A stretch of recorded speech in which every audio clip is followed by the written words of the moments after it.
Order. Before we come to the business questions, I would like to say something about yesterday's evening's proceedings.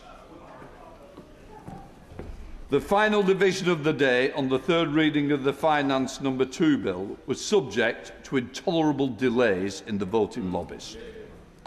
This Parliament is meant to be respected around the world and should set an example of good behaviour.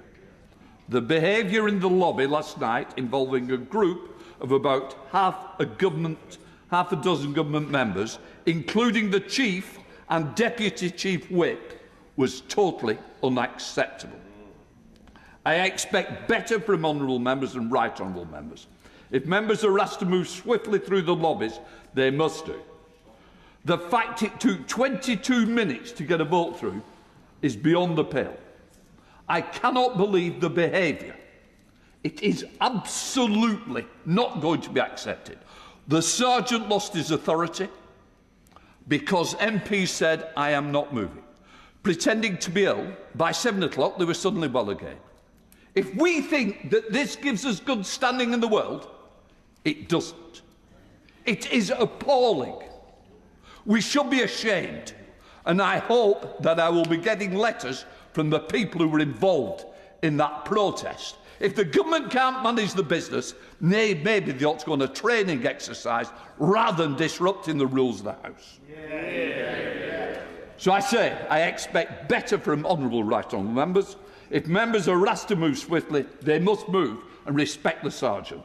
There are other ways in which the government whips can manage timings of business in the chamber. It is disrespectful to this House, to the occupant of the chair. The deputy was put in impossible position, and to the office of the Sergeant-at-Arms to behave in the way that they did. Members, as I say, involved should be ashamed. I will now call the Shadow Leader for business questions, Jessie Norman. At this point, many people will likely ask themselves a very unsettling question. What is really going on behind the doors of Parliament? A vote, which should be the clearest symbol of democracy, has been turned into a calculated delay. 22 minutes for a vote, not due to a technical malfunction, but because someone didn't want it to proceed properly.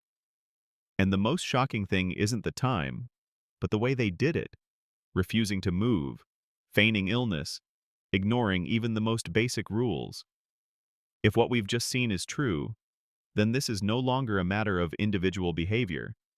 This is a sign of a system being manipulated from within, when those responsible for maintaining discipline are the ones breaking it. Who will ultimately be held accountable? And if a vote can be deliberately prolonged like this, how many other decisions have been influenced without the public's knowledge? The image of a respected parliament, revered by the world, is now being called into serious question. Not because of external opponents, but because of what is happening within. And perhaps the most worrying thing is not this incident, but the possibility that it will not be the first and will not be the last.